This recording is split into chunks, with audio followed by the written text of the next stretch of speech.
我们要学多久才能绣成这个样子啊？绣的真好。参见青海公。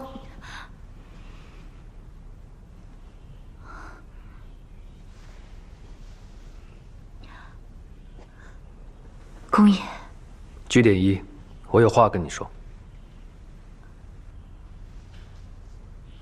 刘儿，上茶。不必了。点一，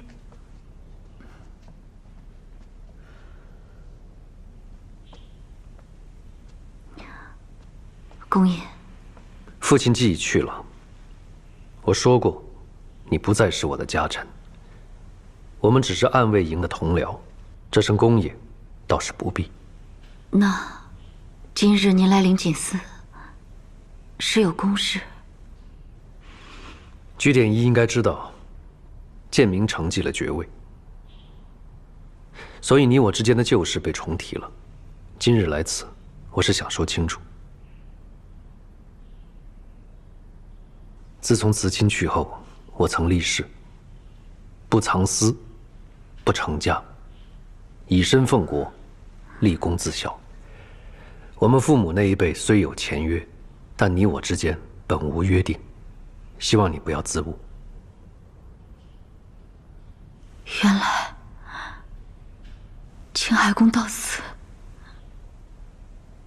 只是为了告诉七七这些。点一，不要误了自己。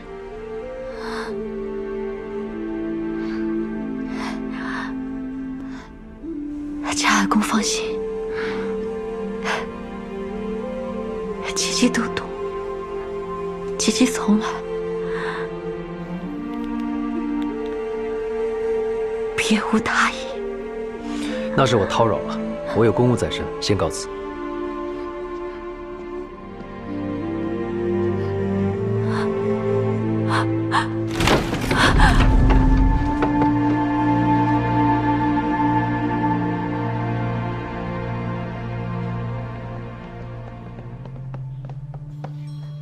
青海公，这么多年，七七早已经习惯，早就当您是七七的，把您当成七七的兄长。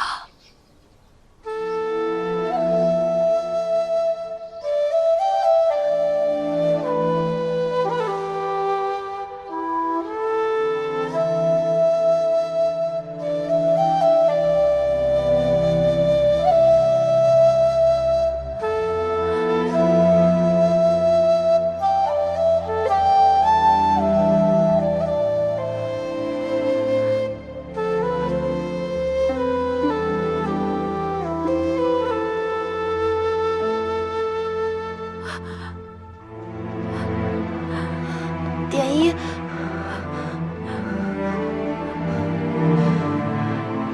要不先回房歇息吧。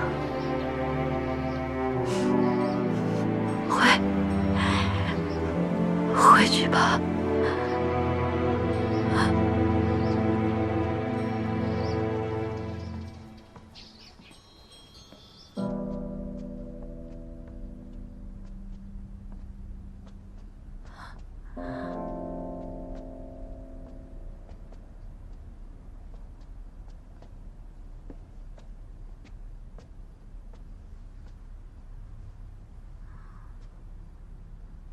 姑姑，您的脸色不太好，要不要刘儿去请医佐过来把把脉？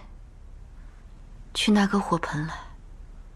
姑姑，您要做什么？是冷吗？火盆。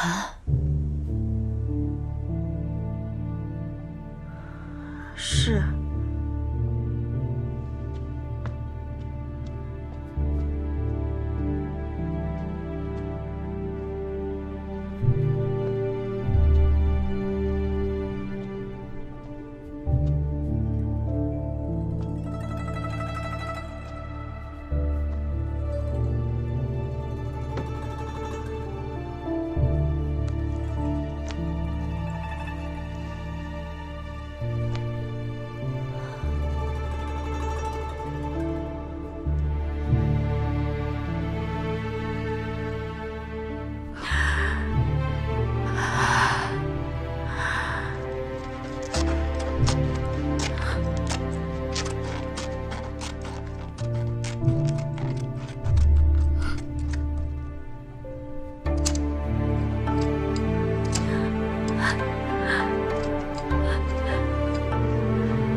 慢点啊，这桌子。哎呀，一个人拿不了，2个人拿。哎呦喂，这可是海市最喜欢的东西，你可别给我摔了啊！哎，好的，大公子。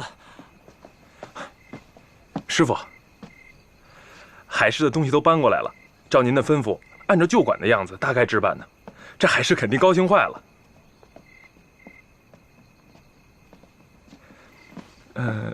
师傅，徒儿有一事不解。海市说，您之前让他留在旧馆，是为了方便办您的婚事，而后又说不用让他办您的婚事了。这现在他所有的东西都搬进了昭明宫，这3番2次的，是为何呀？是他想多了，很多话我都未曾说过。我未曾说过，那又是为何？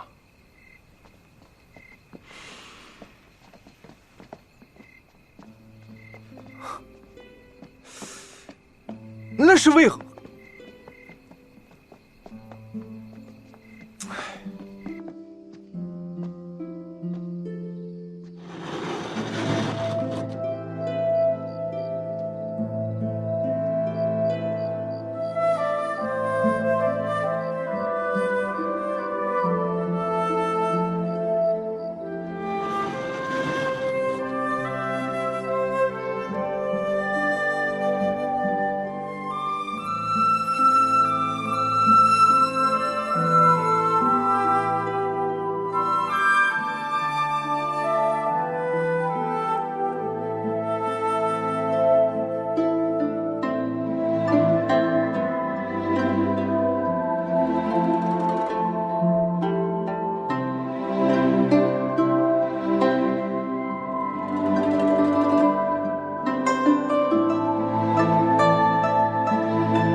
给你。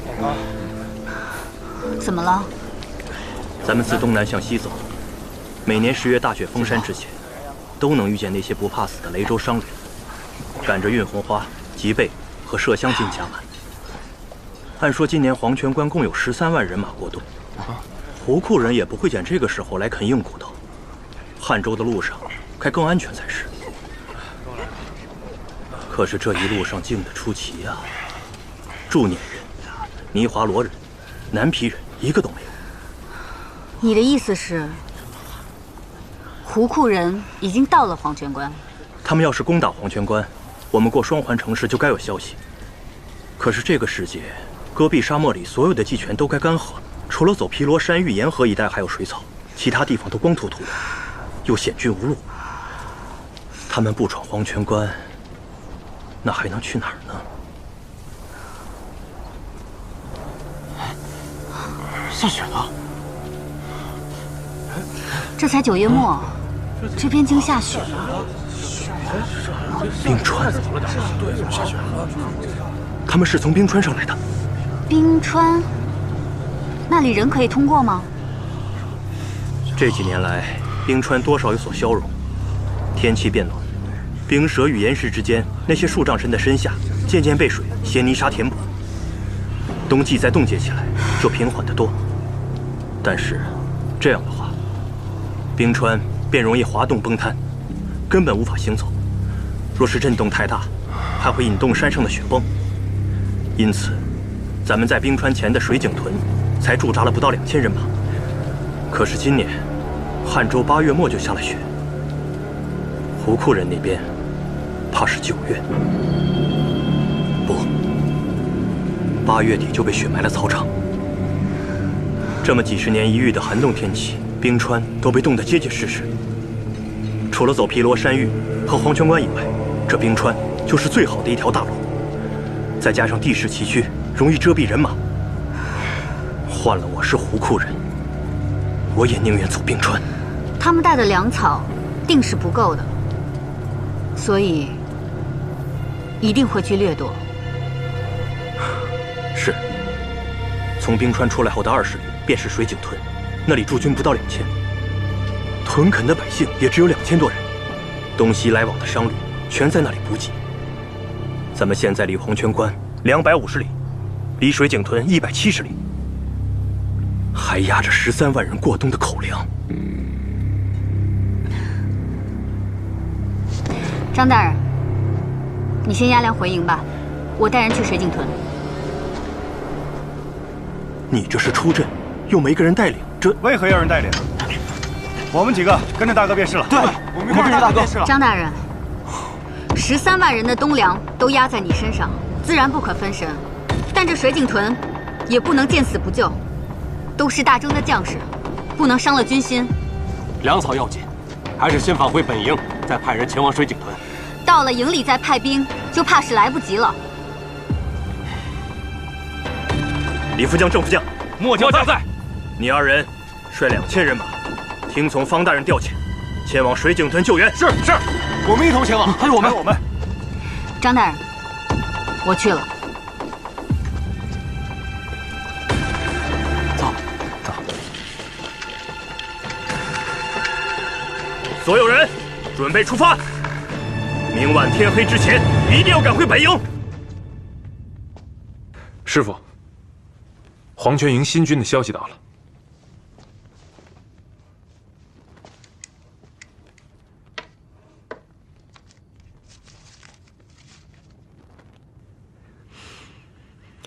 新军已经到达了汉州的戈壁，再过2日，就到黄泉关了。总算要到了。黄泉关那边有什么异动？师傅，现在那边并没有新的消息。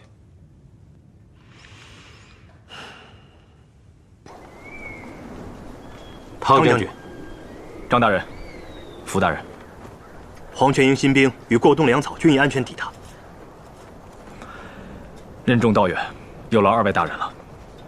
怎么不见新任黄泉营参军方海市？得知水井屯有被袭危险，方参军前往救援，军情紧急，未能通知将军，还请将军恕罪。没想到方参军去了水井屯，水井屯确有战事。我等到营房再议，请。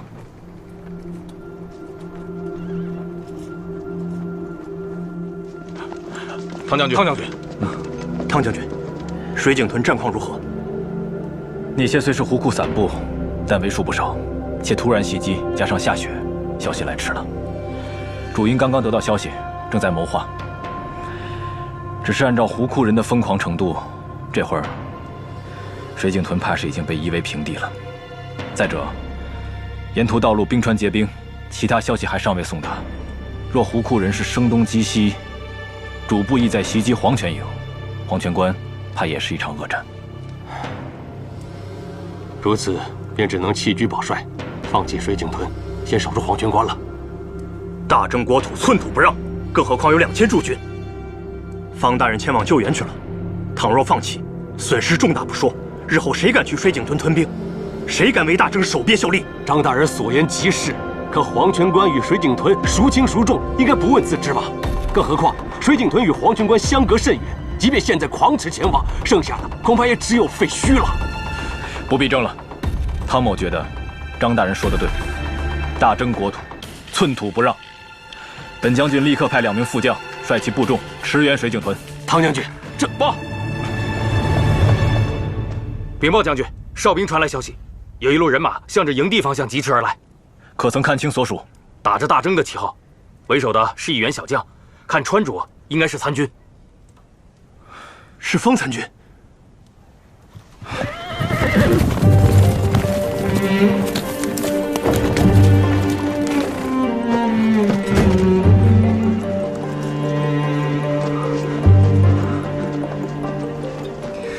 张大人，怎么样？水井屯的胡库人暂时退了，3200多胡库人逃了大半，其他的不肯降，好不容易留下20多个活口。现在水井屯的人正在忙着掘壕沟，守备不足，还想回来讨些人手。汤将军，这位便是方参军。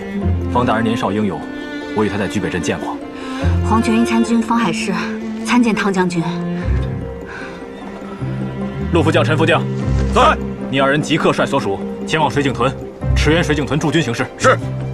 汤将军，水井屯形势紧急，末将也可以一同前往。有陆副将和陈副将就够了。待到壕沟挖好，冰川这一条路也算是堵上了。你不必再去水井屯，就留在营中，关上正是用人的时候。汤将军，整日奔驰作战，还请将军为我后面马上要赶到的兄弟们准备些汤食，尽快疗伤。方参军虽然年轻，忠勇善义，却得到青海公的真传。来人，为这些兄弟们准备汤食、诊治。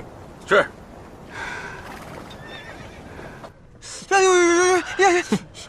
就那么点伤，还叫呢？没事。这么戳你不疼啊？你不疼啊？瞧你那水井屯的小样，我怎么了？啊？我什么样啊？你自己心里没点数啊？我也受伤了，我。诸位，汤将军来看望大家了。汤将军，方大人，不管伤势轻重，一视同仁。这些都是为大征国土洒过鲜血的人，日后还要为大征效力，不可轻待。是。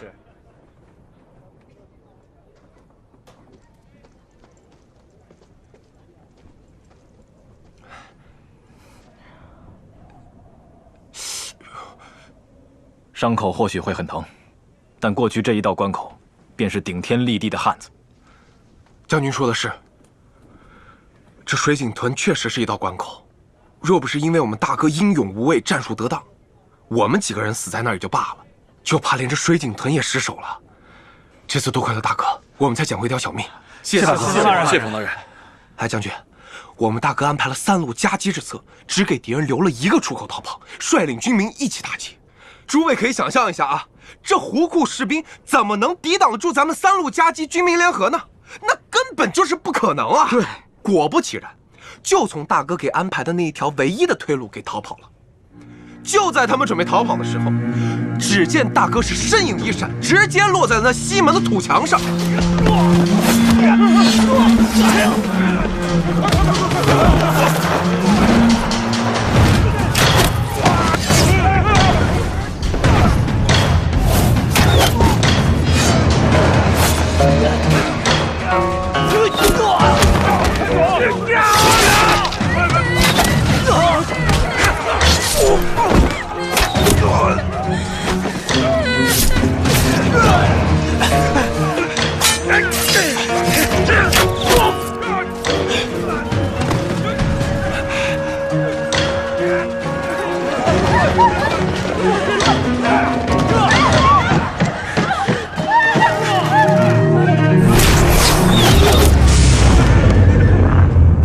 再翻回头看咱们水井屯，恨不得是锣鼓喧天，鞭炮齐鸣，旌旗招展。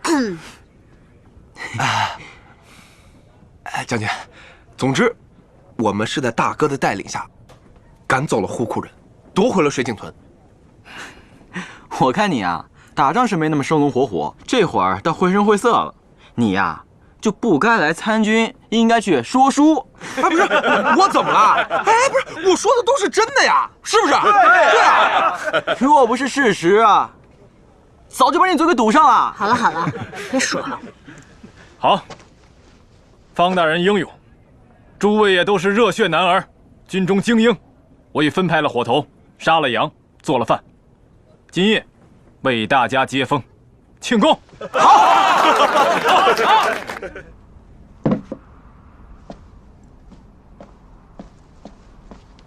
这关外气候寒冷，眼下冬季将至，是1年之内最难熬的日子。只有这些粗粟麦、羊肉和酒，全当为诸位接风洗尘了。方大人，还多亏了你，当断则断，飞驰前往水井屯救人呢。水井屯兄弟损伤过千，末将心中委实难受，怎经得起将军这样称赞？胡库人的凶残和暴力有目共睹，能保住水井屯的驻军和百姓，已经是不幸中的万幸。边塞战场，人如草芥，个中荣辱，天地共之。来，干！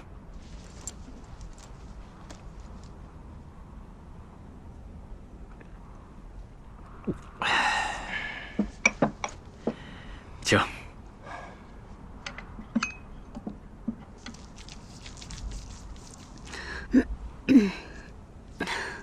怎么，不舒服吗？方大人年轻出阵，战况又如此惨烈，一时反胃也是难免的。当初大家都是这个德行，久了自然就好了。那是，日后还要仰仗像方大人这种年轻勇猛的将领上阵杀敌，击溃虎库，要尽快熟悉起来才好。谁天生杀过人呢？我初见方大人时，只听别人称呼他方小公子，看上去身量中等，容色堪称秀雅，不似战将，倒像是个幕僚谋士。没想到这一打起来，竟如此勇猛，让汤某刮目相看呢。汤将军过誉了，是大家共同努力，所以才能击退敌军的。果然有刘商方氏的家风。刘商方氏这一代家主，青海公方建明，14岁便领军作战，驰骋于两军之中，6军必役，叫敌将折剑。当初经闻他病逝的消息，汤某还感叹良久。没想到青海公竟然还活着，真是世事难料，天命叵测呀！你到达黄泉营之后，必须要全力护卫汤潜子，如同护卫我一样。一旦我在都中给你寄信，无论内容如何，尽快杀了他。来，喝酒。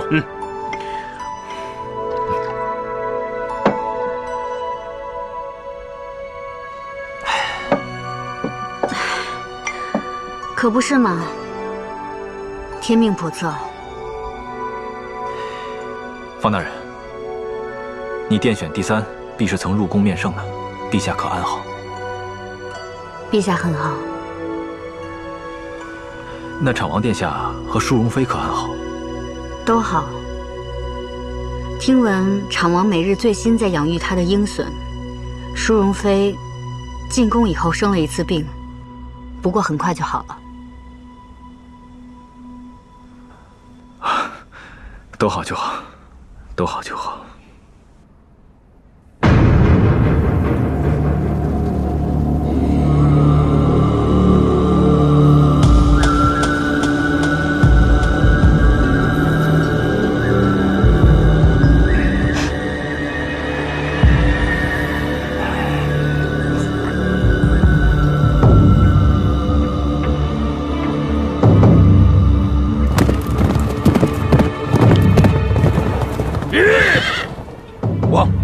还在抢修冰川下的壕沟，好像完全没有发现咱们已经沿着冰川悄悄来到了这边。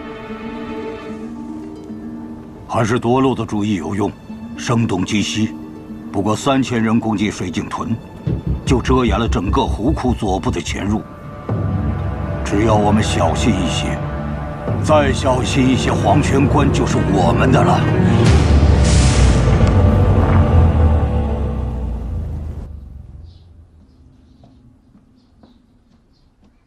师傅，黄泉营那边的消息来了。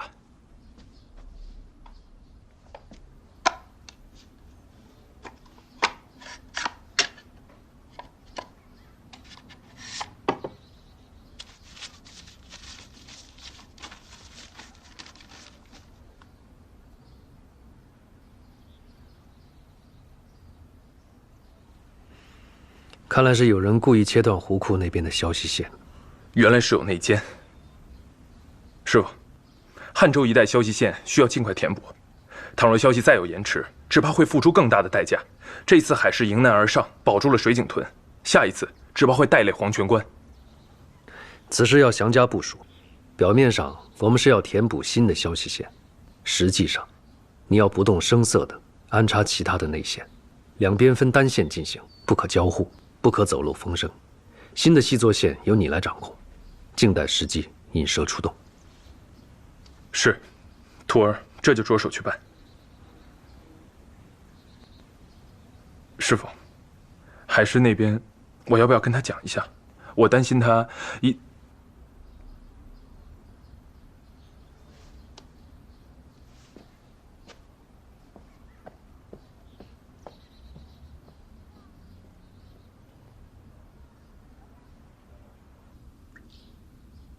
这都个把月了才好的差不多，淑容妃日后也应当把自己放在心上，不相干的事情就不要去做。这回婢子说的有道理，上次在南宫我算是看出来了，这陛下虽然喜怒难测，但只要稍微温顺一些，你也未必不能在宫中求存。毕竟有子簪皇后的情分在，天长地久，她总得照看你一二吧。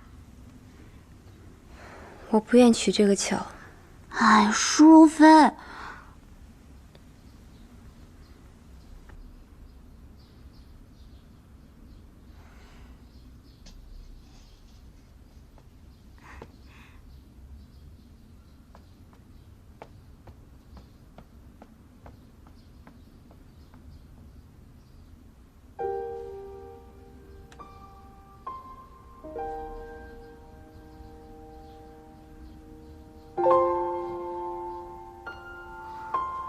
舒文妃可是想小乖了，也不知道这皇帝怎么想的，兔子也不让养，小乖在玉安宫也没招惹他呀。留在玉安宫未必是好事。幸好有穆内官，我听说小乖如今是几个内官在照料，他们料理的也很仔细的。舒文妃，婢子姑娘借不说话。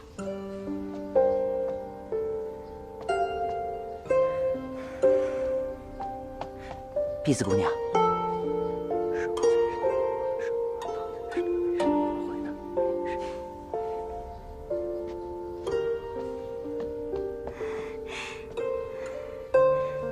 舒文妃，打听到了，如何？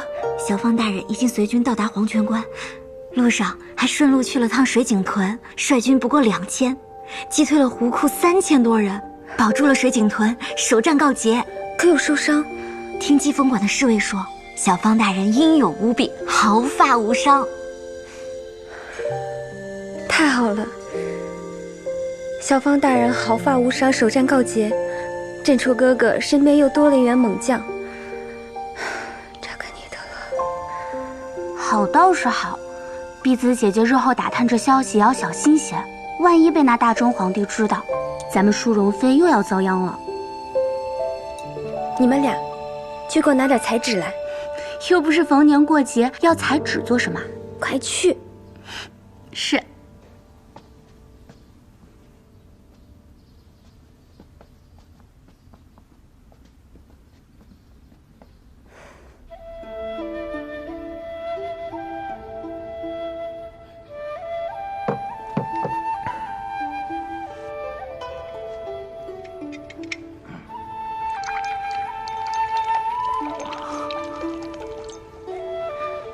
陛下，这今儿的菜不合口吧？要是不合口，炉子上还煨着麂子肉和蛋粥。不必了，再去温一壶酒。陛下，您还是少喝点吧，饮酒过量恐伤及五脏啊。奴婢多嘴。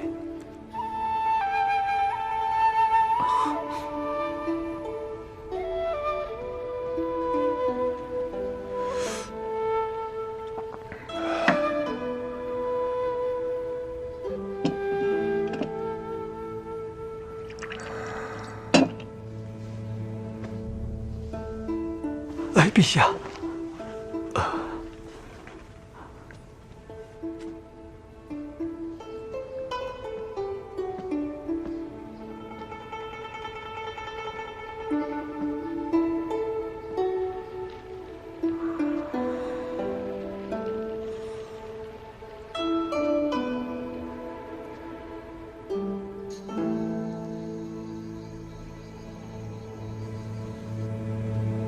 楼上请，岑月下连经。祈请龙尾神保佑大家明年都可以平安、健康、快乐。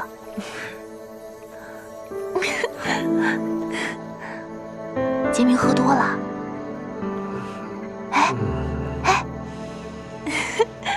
怕不是墓上哪家姑娘了？喝多了就丢下去，醒醒酒。哼，我没有醉，丢就丢吧，我不怕水，你才怕呢。原来阿旭怕水？谁说我怕水了？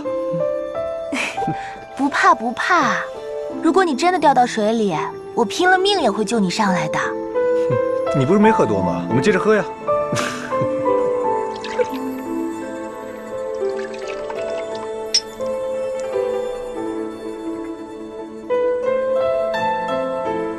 梦见茂陵惆怅时，桃花柳絮满江城，生计多吹笙。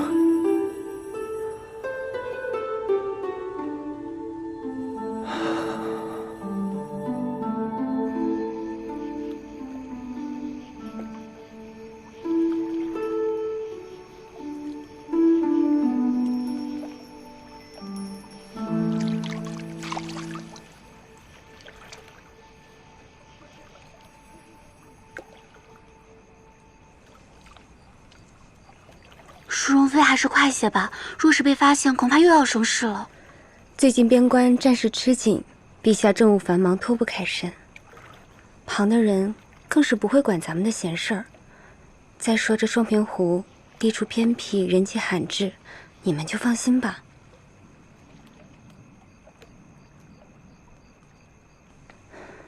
龙尾神保佑，保佑珍珠哥哥和小王大人平安，一定要平安。陛下，您小心点儿啊。这脚底下别打滑啊。陛下，哎呦，哦，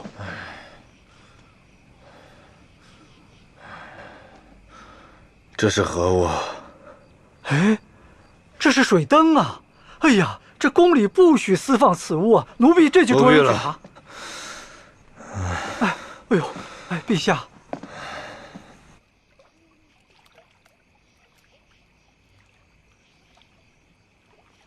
供奉龙尾神的香叶酒呢？啊，我忘了，提喝蜡亭子里了。我陪碧红去取吧。好，快去。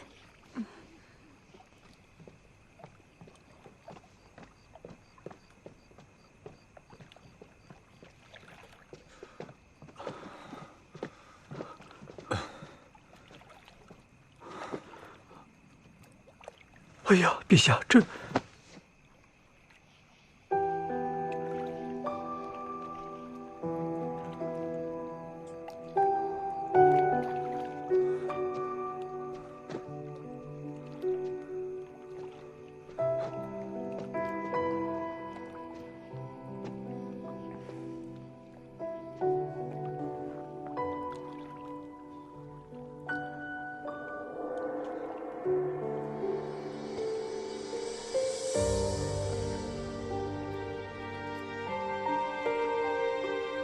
子簪，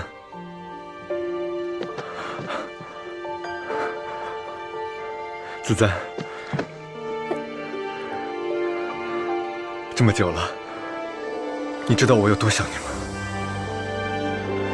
陛下，能不能不要走？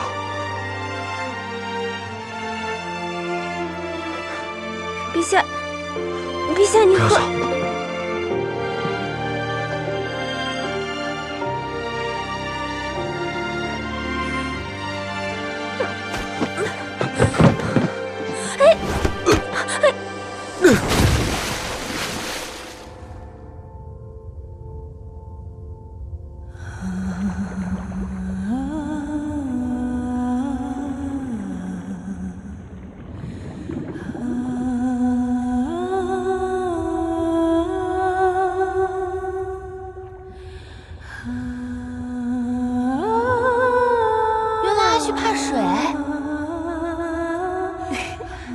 不怕，如果你真的掉到水里，我拼了命也会救你上来的。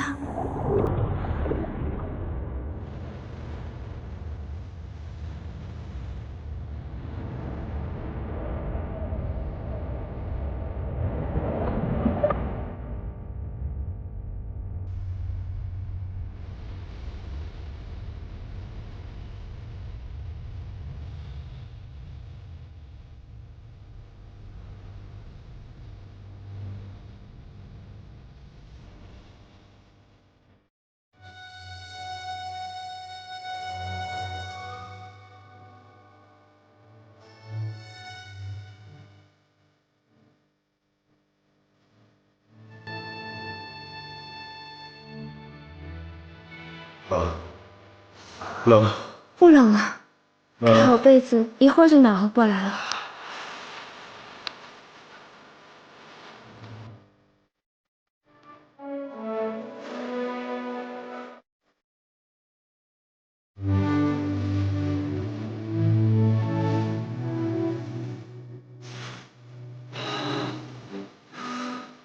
子子，我好高兴。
陛下醒了。你怎么在这儿？昨日陛下不小心落水，受惊着凉，且墓内官让我留下，臣妾便陪着。陪着？朕可从未曾要你陪着。金城宫是陛下起居之处，无诏不得入，提篮有罪。昨日是朕喝醉了，要不是有你在，险些酿成大祸。提篮，你有功劳，起来吧。这都是提篮本应该做的，不敢居功。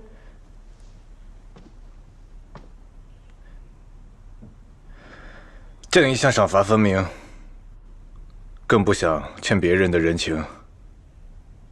想要什么都可以提。蒙陛下恩顾，自从回到玉安宫，吃穿用度并未减薄臣妾，日子过得很好，提篮很知足。眼下最要紧的是请御医来给陛下请平安脉。陛下呛水了，容易着凉，千万别生病才好。朕无妨，都是你，怎么还穿着昨日的衣裳？穆德庆呢？就不能给你找一身干衣裳换了吗？不怪内官，臣妾原本是想等陛下睡安稳了再去更衣，没想到自己却先睡着了。退下吧，记得让他们给你熬几副药。这2日别出门了，好好将养。是。慢着。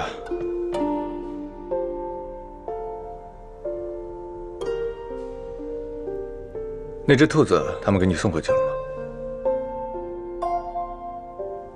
陛下在说什么？正是说，那只兔子在朕这儿养着不合适，记得让他们给你送回去。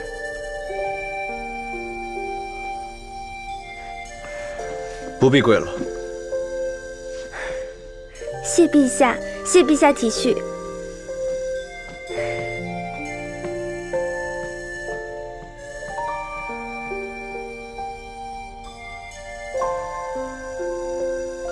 青海宫这边，淑容妃青海宫。淑容妃，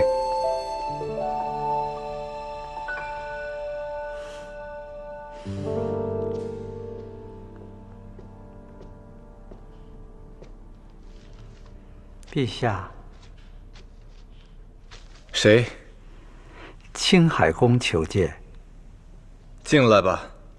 是。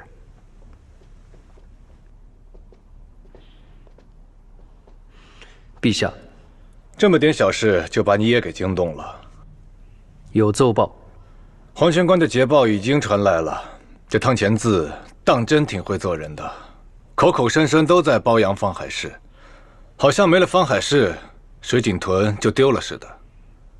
怎么？你这么快过来，不是看朕，是为了给方海市讨赏？臣今日过来，是想跟陛下商讨如何加强汉州的细作网线和黄泉关的安危部署。现在边疆未稳，臣认为湖库对水井屯的一战，不是表面那么简单。你是担心黄泉关，还是担心你那个爱徒方海市啊？朕知你已着手派人处理一事细作，可曾有何风声？现在还没有确凿的证据。细作的消息如何传出去，还需要查实。汉州一带的细作网线一直都是七七在负责，这阵子也劳累他了。前线战事固然重要，但黄泉关凭借其天然屏障，也并非这么容易攻破。倒是你们的婚事，别因此耽误了。臣的婚事，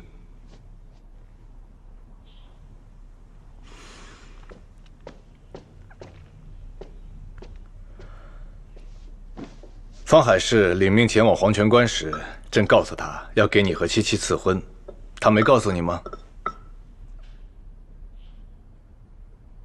臣无意成婚，也不要再提，以免误了居典一的终身。什么无意成婚？方建民，七七待你不薄，难道你想让整个天启城和皇宫的人都看他的笑话吗？臣意已决，请不要再勉强。除了黄泉关之外，陈赫然那边已经3番上书，称吐火虏与泥华罗已然连纵。臣恐将来西南不稳，公事繁忙，臣日夜脱不了身，请陛下以社稷为重，不要再勉强见明。朕算是听明白了。好，那即日起，负责湖库新眼线填补一事，就全权交由居典一处理。陛下，你不是事务繁忙脱不了身吗？那好啊，你就把手上的事情放一放，免得到时候有人议论说朕苛刻陈宫。现在情报之事还没有查出来，有可能是人为，也可能是偶然。如若真的是人为的话，我明敌暗。还有，居典一有演技。怎么，你现在在意七七的演技了？再怎么说，七七也是暗卫营线报细作的头领，这点事儿难不着他。陛下，朕意已决，你事务繁忙，不便参与细作网线修补事宜，且去与居典一交接吧。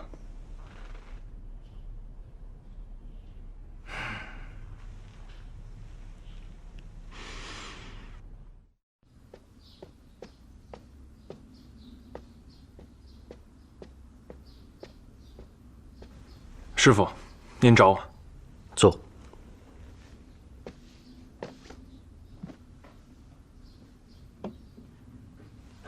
把这封密函亲手交到居典一的手上。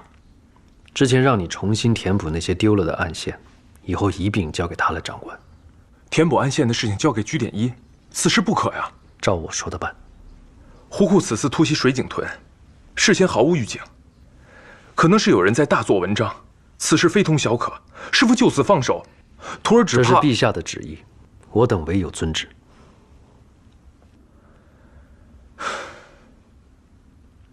既是陛下的旨意，也只能办了。徒儿只是担心，海市刚到黄泉营，暗线一换，我们就得不到他的消息了。而且不仅得不到他的消息，还有很多事情都不好办。师父，当真没有回旋的余地了吗？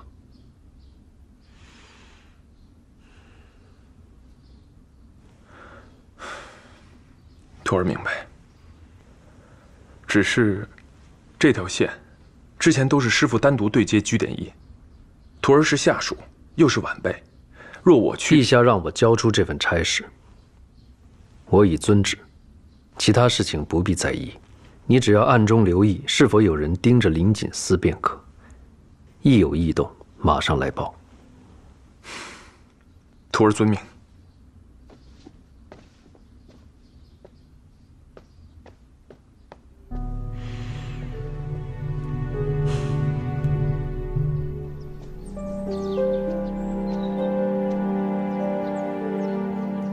怎么办？这密函又不能请别人转交，真是难为死我了。算了，这刘又不知道我是他口中的封神大人，倒不如我就直接闯进去。这刘姐，典一这时候叫咱们去少府监拿布匹，到底是要做什么呀？典一必定有典一的意图，还是快去快回吧。嗯。这刘姐。你说晚上我们吃什么呀？先把公务忙好，再想晚上吃什么吧。嗯，可是我现在还是有点饿了。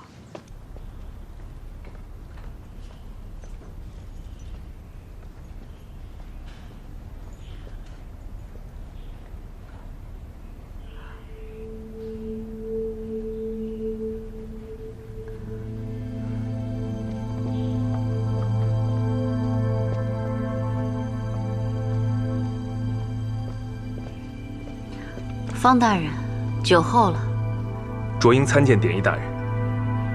让大家去歇息吧。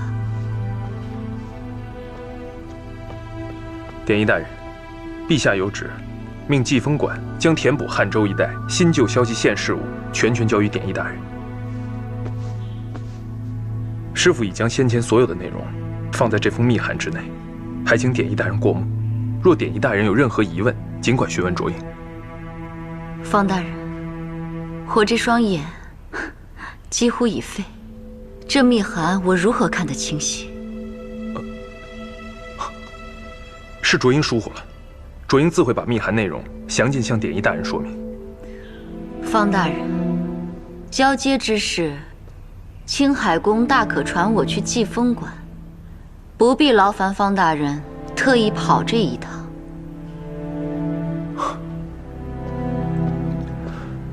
典一大人，师父别无他意，只是稍感不适，身体有恙，所以特派卓英前来，还请典一大人见谅。不是。是。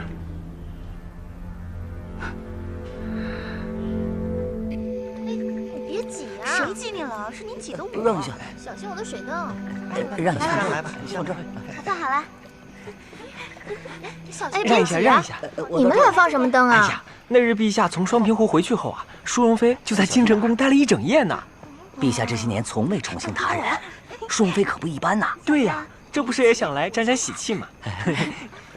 让一下，让一下，放这儿，我来这儿，好了吗？慢点，好了，好了。西南一带还是不太平啊。周亥刚除，西平港又有海盗作乱，哼。有些人怕是嫌朕这日子过得太自在了。海盗袭击西平港，原不是这些年才有的事。早些年他们上岸，劫掠财物，遍及隐匿。陈赫然驻守西平港多年，早有对付他们的法子。可是眼下这些海盗，短时间盘桓不去，连续攻击，应该另有目的。臣分析过战报，结合了细作的线报。断定了他们是在刺探西平港的防备弱点。诚如陛下所言，这些人应该是尼华罗与吐火鲁的军丁假扮。这群雷州人，胆子当真是越来越大了。他们屡次犯边，应该不是他们的本意，是胡库人在挑唆受益，与胡库袭击黄泉关乃是双管齐下。南北呼应。汉州那边消息线的修补交接的如何了？陈仪整理完毕，移交给了居点仪。嗯。何事喧哗？还不快去看看！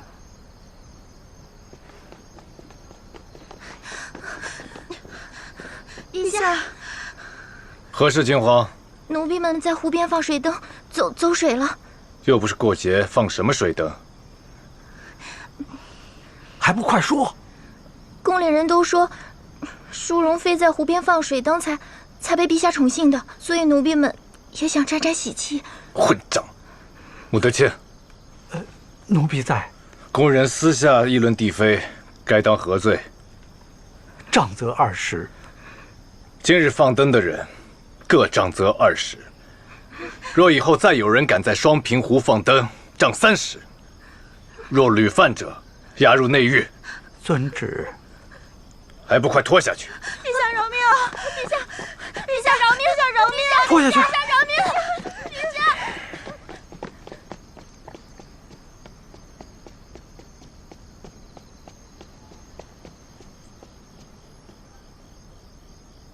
启禀陛下，方才只是些水灯失火，所幸又在水面上，已经被扑灭了。知道了。西南那边的事情就交给你了，至于北边，你且放心。臣遵旨，臣先告退。嗯。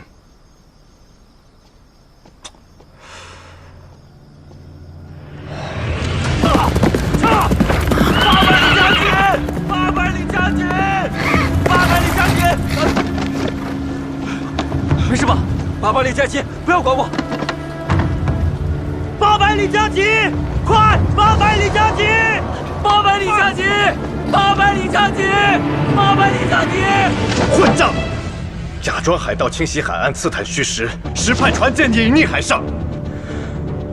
这泥华罗与吐火鲁，当真是狼子野心，昭然若揭。陛下，臣愿意带兵前往阻击，保卫疆土。苏明，你虽带兵多年，但对沿海一线并不熟悉。是啊，若派陆军增援，不安水战，也是枉然。陛下，西平港乃是西南沿海的屏障，泥华罗和吐火鲁一旦打开西南大门，只怕将来难以收场啊！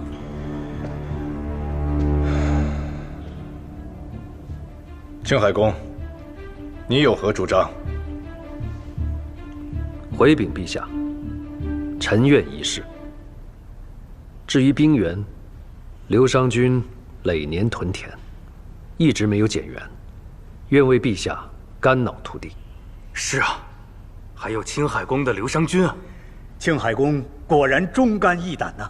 青海公当年随陛下安定天下，便是水陆皆战，水陆皆胜。今日有青海公出马，西平港定然安然无恙。如此甚好。青海公，此番行动全交由你负责，即刻出发。臣遵旨。师傅，西平港情形甚危，师傅此番前去，您真的不要卓英陪您一同吗？西平港再乱，他能翻得了天吗？师傅的意思是，京畿要地与西平港孰重孰轻？卓英明白。陛下的安危永远放在第一位。我不在都中的时候，你跟哨子要日夜留意，保证陛下的安全。还有，你要留意是否有人盯着灵锦寺，在汉州的细作网线上动手脚。师傅，您也一路留心。放心，我已经传消息给刘商军，刘商靠近西边，我先跟他们主力会合，再赶往西平港。卓英定不负使命。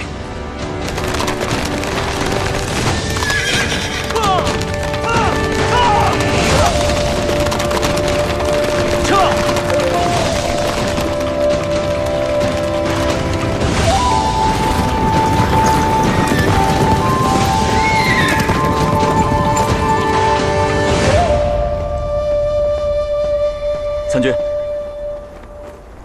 汤将军可在营房？在，小的这边去禀告。不必了。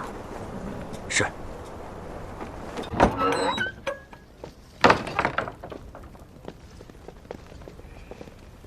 汤将军，方大人前来，可是有要事找汤某商议？是。末将发现，自10日前水井屯一战之后，逃走的2000胡库兵在黄泉关彻底消失了，没有任何的线索。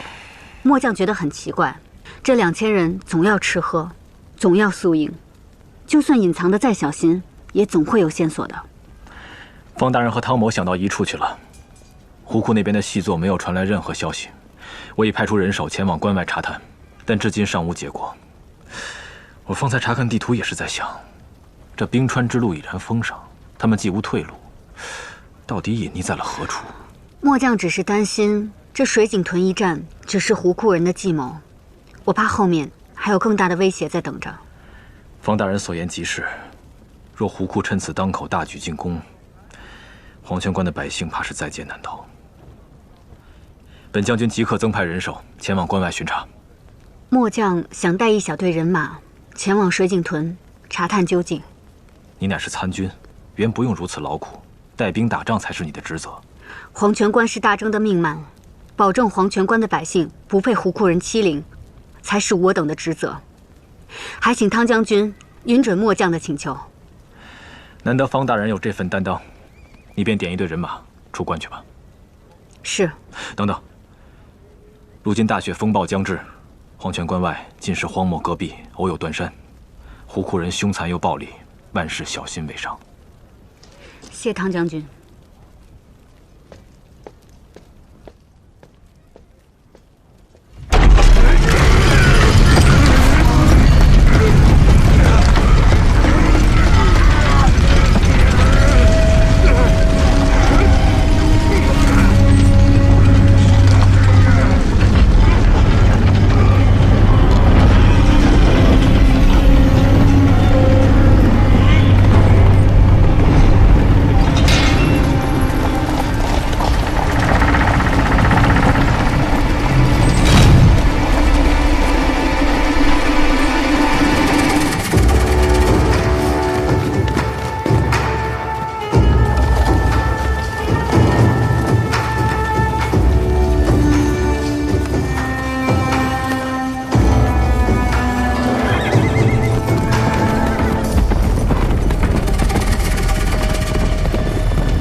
将军，天气凉了，加件衣裳吧。你说，这渡鸦几日能到达西平港？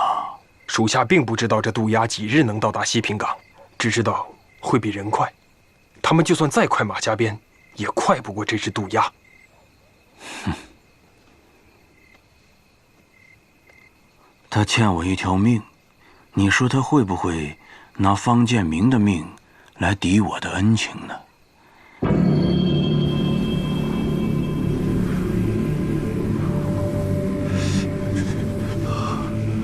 你说，这雪是不是追着咱们哥几个跑啊？哎，咱们出来2日，就下了2日2夜的雪，还不能生火。要我说呀，还不如生火呢。引几个胡库兵过来打一架，还能暖和暖和。我是宋典，急着追上大家，毯子拿的不多，大家将就一晚吧。几个人共用1张，能暖和一些。别等胡库人来了，冻得哆哆嗦嗦的，拿不住刀了。来，多谢，大哥，分给大家吧。来，兄弟，之前汤将军曾跟我说，有一名小队长在黄泉营待了8年，说的就是您吧？是，宋典参见方大人。听说你之前负责巡查送讯的工作，人称活地图，想必你也是对周遭的地形熟悉，所以才派你来的吧？是的。宋大哥是汉州人。汉州人。汉州1年之中大半时间比这还冷，要不是当地人习惯了，怎么在这地方待得下去啊？不像你们中州人，在这待个3年2载，一到换房的时候，就哭爹喊娘的要回去。说话别这么难听啊！就算你是汉州人，你就心甘情愿待在这军营里啊？就是。再怎么说，家里也比军营舒服多啊！要不是为了养活老母妻儿，谁会愿意待在这种地方？汉州也有绿洲，并不是处处戈壁。这一走了2日了，都没有见到胡库人。宋大哥，你说这胡库人会不会藏在附近的绿洲啊？胡库人劫掠为生，待在绿洲做什么？休养生息。再者说了，天冷了，大多数绿洲的日子也开始不好过了。那要如何寻找胡库人呢？从水井屯撤离的胡库人，少说也有1000人，不可能什么都不留下的。可我看这一路走来，一直在下雪，就算有马粪也被盖住了。方大人，您真是用了心了，还请宋大哥多指点。小的不敢。不过，今年胡库蛮子饿得慌了，知道咱们关上有粮，就跟狼嗅到了血腥气一样。进水井屯被反击了，现在都盯着黄泉关。要是从西边迂回300里来找粮，怕是粮还没找到，人已经饿死了吧？倒不如寻找加满人所在。加满人？是的，黄泉关外东为加满，西为胡库，胡库又分为左部和右部。加满人大多散居，但也会有自己的聚集地。胡库人喜欢到加满人的聚集地劫掠，除了抢劫食物之外，还会抓近1000人养在军营里，打仗的时候用他们做两脚羊。两脚羊？就是2只脚的牲口，平日当做牛马用，上了战场就是挡箭牌。历来兵书上只教用火牛阵，没有教用活人来当挡箭牌的。这些人为了打仗，真的什么缺德事都能做出来。哎，小伙，你还记得吗？咱们打水井屯的时候，好像也有加满人。对，那他们为什么到处散居呢？加满人一向是蛮族中的异类，以耕织商贸糊口活人，并不喜欢争斗。近些年来，屡屡被其他蛮族部落侵略，逐渐失去土地，变成了流民。再加上弱小的加满人夹在高大壮硕的胡库人之间，一眼就可以分辨，所以被胡库人抓来做挡箭牌。那明日便有劳宋大哥，带我们到加满人时常聚集的地方去。遵命。睡吧睡吧，咱明天还要赶路呢。睡觉，睡觉。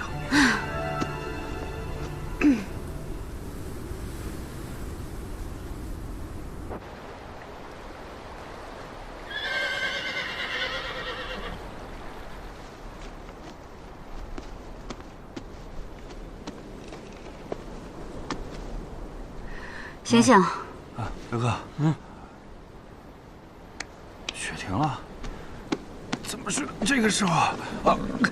幸亏雪停了，不然这雪得把咱们给埋了。哎，宋大哥呢？哎，昨日夜里不是还睡在这儿吗？大人，小的去4周转了一圈，辨别了一下方向，由此向北1日多的行程，便到了皮罗山。皮罗山下便是加满人时常聚集的地方。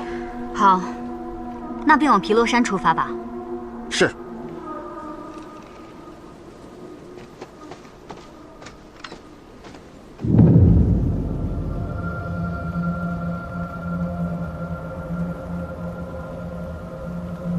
大哥，脚印越来越多了，是不是加满人特别多？这一路走来，马蹄印都多了不少。果然马蹄印变多了。糟了，会不会是胡库人在追击加满人？这些足迹是向东侧去的，咱们应该向东快追啊！连续下了几日大雪，就算有脚印，也应该早被盖住了。突然有这么多脚印，大概是有埋伏吧。方大人，机不可失啊，咱们还是应该快些追啊！宋大哥，你昨日夜里去了哪儿？谁派你来的？你的主谋是谁？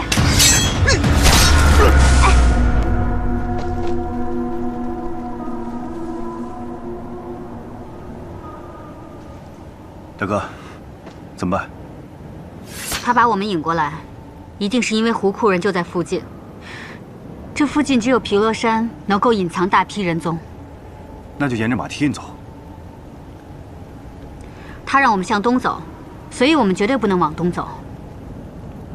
这样吧，你跟我一起，我们包抄过去查探看看。是。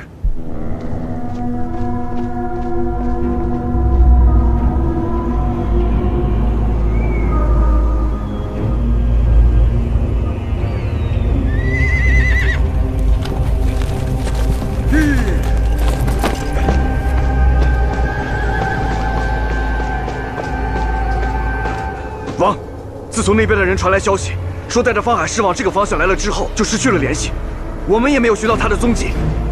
难道他识破了这里的陷阱？也罢，咱们先按原计划行事。此一，你为先锋，若遇到方海市，就给我杀了那个狼崽子；若是遇不上他，也别管这个小卒，尽管避开大征前哨官兵，直抵黄泉营。我们的目标是一举拿下黄泉关。此战若胜，汉州就是我胡窟左部的了。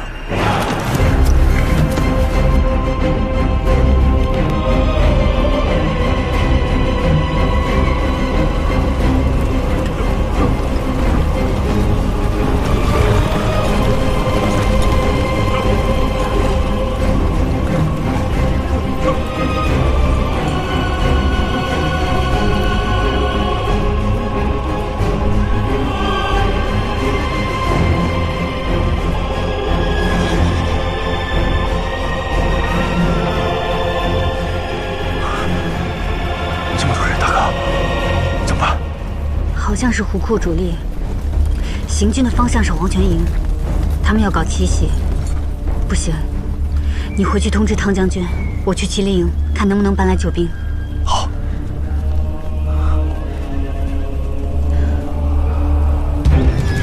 胡库大军来了！胡库大军来了！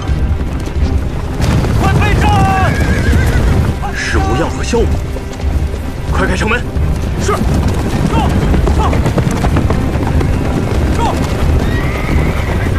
果不出所料，前日线报称胡库左部主力还在水井屯，今日已偷偷向黄泉关挺进了。想靠奇袭占便宜。傅大人，在，立刻传消息给麒麟营前来救援。是，谭将军，方大人已经前往麒麟营了。什么？方大人对地形不熟，避免出现意外，再传。是。探子营立即出发，沿黄泉关至毗罗山沿路查探，半个时辰一送消息，不可懈怠。是。张大人，立即调派所有兵将部署行动，严阵以待。是。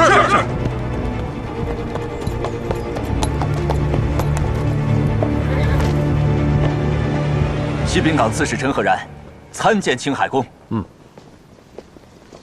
现在情形如何？敌方战船尚未攻击，但已在攻击范围之内。敌我状况？敌方战船与西平港相隔不过110海里，若乘风疾驰，不消半个时辰，便可攻打西平港。目前探知，大敌船有30艘，不知有否后应。西平港军备，大战船仅有8艘，小船15艘，驻军1万有余，加上流伤军不过2万人，可能这场仗要僵持很久。青海公疾驰数百里，想必劳累已极，不如先下榻歇息。把所有军事部署，还有人事的分配，所有卷宗送到我房中。还有，政府将领有何特长，一并告知。是。青海公，这是副将修风，为人仔细，对西平港也熟悉。作战之日，便跟随青海公左右侍奉。卑职带路，青海公，请随卑职来。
将军，胡库大军已然逼近，何时下令放箭？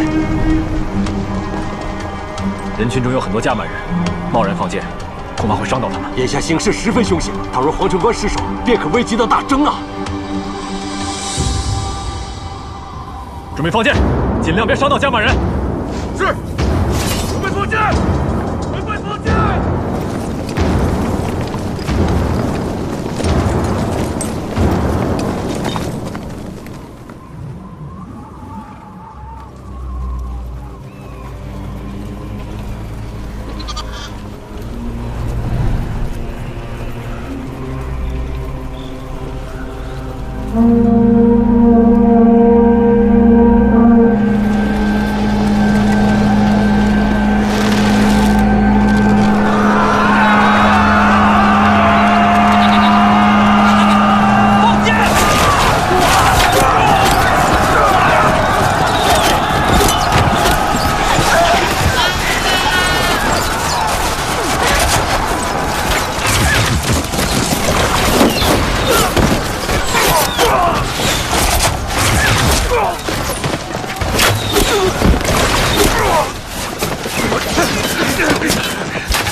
守不住了，守不住也得守。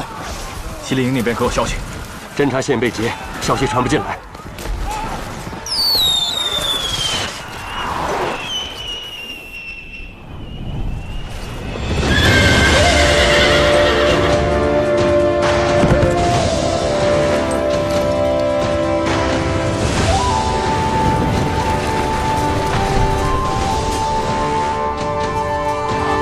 是秦丽营。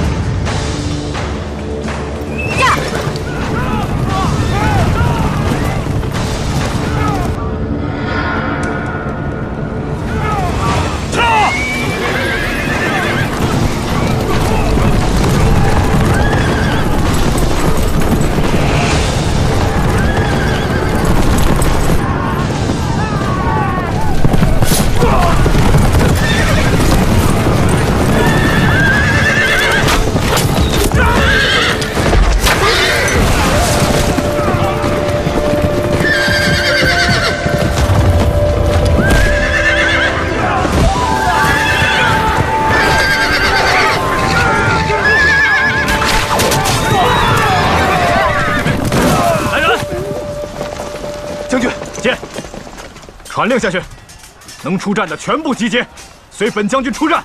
官在人在，官毁人亡。是。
保护加满人。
果然好眼力，你射杀的可是个王啊！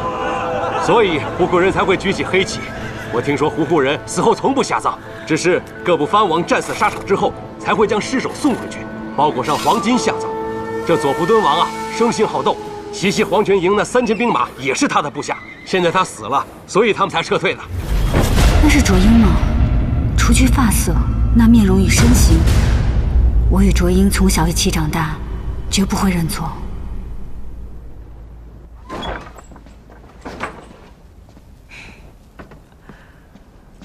汤将军，快免礼。此战内功不可没呀！先是断出胡库阴谋，寻人通信，再借到麒麟营的救兵，还射杀了佐普敦王，当机立断，果然是英雄出少年呐！汤将军过奖了。此番若不是黄泉营与麒麟营合力抗敌，也没有那么容易击败胡库大军。方大人过谦了。汤将军，末将认为，宋典所为并非一己私仇。黄泉营内可能还有其他细作深藏。只可惜这宋典已死，他的头领是谁，无从查知。我们还得多加小心，暗中查探，消息不可外露。是。此次胡库左部老王已死，这新佐普敦王是老王的异母弟，听探子说原本就不亲睦，因此才下令撤退的。但不知他们何时还会再举进攻，我们还当小心防范才是。汤将军，末将还有一事。何事？那些加满的难民。汤某知道方大人也是恻隐之心，但汉州今冬不比往年，大雪饥寒，黄泉关内外都比往年贫瘠。黄泉关是大征北边最重要的关口，这些难民入关，只会消耗咱们的粮草和药物。方大人，善念可取，但恐怕会影响军备。那些难民，我们可否收留他们，在营中做帮手？这些加满人自由惯了，多年来做两脚羊也不知道反抗，哪有那么容易凝聚起来？况且如今大雪封路，粮草运输不容易，西南海防又被雷州各部的军队骚扰。此次，陛下派青海公率刘商军出征西平港，想必战事吃紧，朝廷当时应接不暇呀，也不便为了这些难民去叨扰朝廷。您刚刚说师父带着刘商军去了西平港？是啊。刘商军，快刀血刃，一度让九州震撼的刘商军，天下人有多久没有听过这个名字了？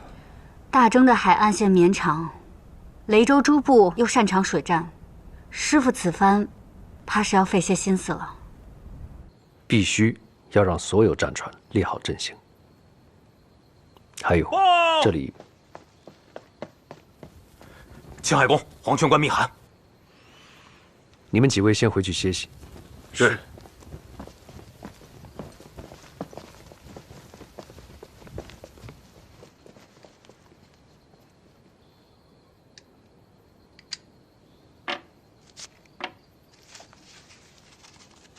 黄泉关一战，黄泉营与麒麟营夹击，方参军射杀胡库左部敦王，胡库左部暂时撤出边关，右部暂无动静，一切安好。立刻把消息传出去。密切留意胡库左右两部行动，右部尤甚，死守黄泉关，令保海师周全。是。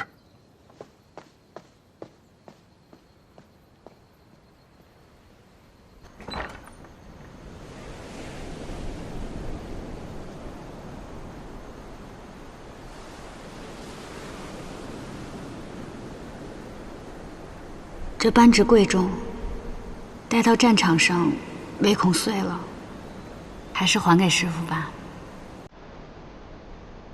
师父若是不想下棋的话，不如跟海狮赌一赌。师父您猜猜，我哪一只手拿的是黑子？如果师父猜错的话，就算是我赢了。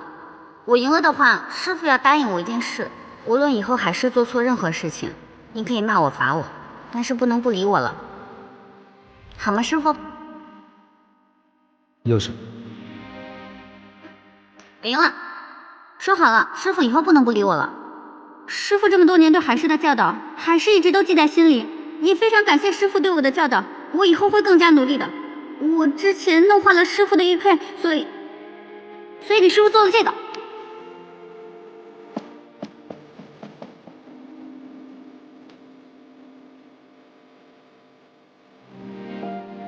过几日考弓马骑射，这些你一向做得很好，争口气。知道了，师父。谢谢师父。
师父没有和据点议成亲吗？还是师父一如既往以国事为重，匆匆成亲便赶赴西平港了？西平港的战事如何？同黄泉关一样紧迫吗？方大人，张大人，黄泉关的景色不如天启城，大半年的时间几乎是枯草残雪，想必让方大人失望了。哪里？说起风土人情，倒是黄泉关扎实些。那些加满的难民呢？方大人不用担心那些加满人，那些加满人已经习惯了居无定所的生活，想必他们也是不会入关的。所以从昨日刚刚入夜，便去了红药园。经过红药园，就是他们的聚集地，那里有兰姿城。兰姿城？嗯。糟了，今日刚刚传来线报，虎库右部曾在红药园出现过。方大人。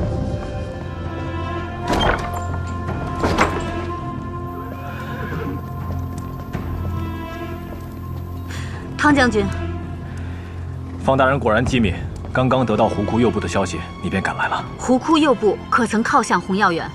西座传来了最新消息，虎库右部占领了加满人在红药园上的聚集地兰姿城。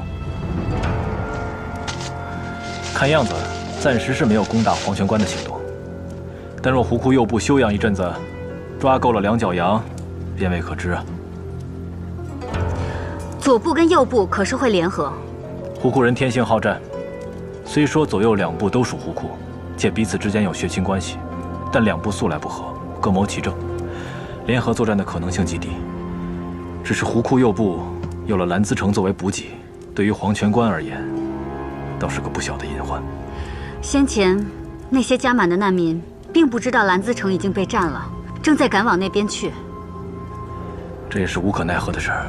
汤将军，请准许末将 前去救他们。不可。那些加满人若是被胡库人抓了，最终矛头还是会指向黄泉关。咱们就算不收留他们，也不能让他们被胡库人抓了去。